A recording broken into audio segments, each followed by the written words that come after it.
Samantala, isang bagong sakit na tinawag bilang Nipah virus ang pinangangambahan ngayon ng mga health authorities sa Asia. Ang sintomas nito karaniwang nararamdaman ng isang tao gaya ng pagkakaroon ng lagda, pananakit ng katawan at iba pa. Sa West Bengal, 2 kumpirmado na ng Nipah virus ang naitala. Kasalukuyan naman ngayon na naghihigpit ang India, Thailand at Nepal sa kanilang border control. Alamin ang kabuuan ng balitang abroad mula kay Son, Santiago.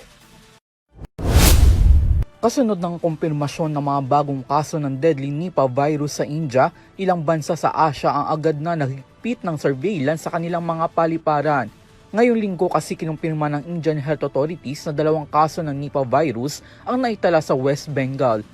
Bagamat limitado ang bilang ng kaso, muli nagdulot ito ng pangamba sa rehiyon dahil sa mataas na fatality rate ng Nipah.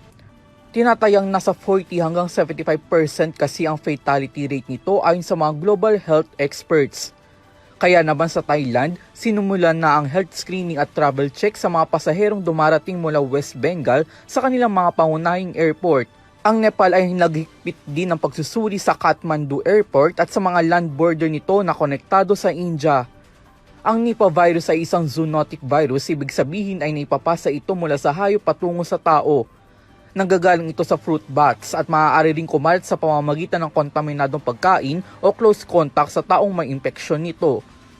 Una namang nadiskubre ang virus sa Malaysia noong huling bahagi ng 1990 at ipinangalan ito sa kaparehong ngalang village kung saan ito una natuklasan. Nagkaroon na rin ng ilang outbreak sa mga nagdaang taon, kabilang ang huling naiuulat na pagkamatay noong 2023 kung saan 2 pasyente ang nasawi. Lumilitaw ang mga sintomas 4 hanggang 14 na araw matapos ang exposure.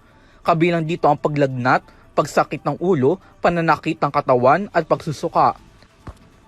Sa malulubhang kaso naman, maaaring mauwi ito sa malubhang respiratory failure at brain inflammation.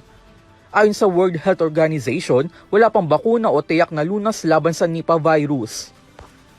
Para sa EuroTV News, ako si Son Santiago, sumasaludo sa bawat Pilipino.